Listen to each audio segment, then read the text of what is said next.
bahayakin Diyosan Yushiwilakam kulalwin Yutol masyakin kolbani Chachwiyakal mamin Yutol Diyos salat Yelshakal mimanakam kulalwin Masanil set yetal ayat shidik mamin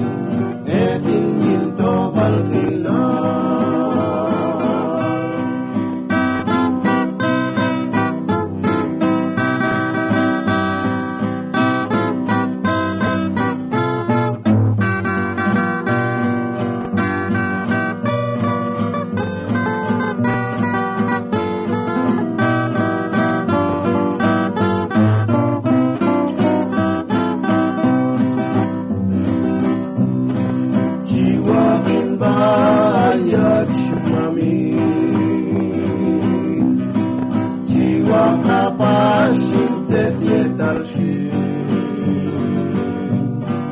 Jiwakin bayutol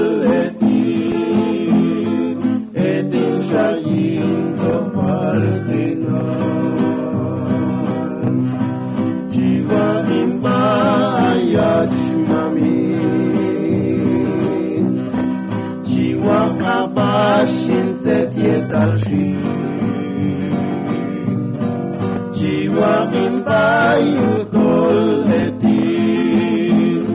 etin shayin topal kinan Jajwiyakang mamin yutol Diyos salat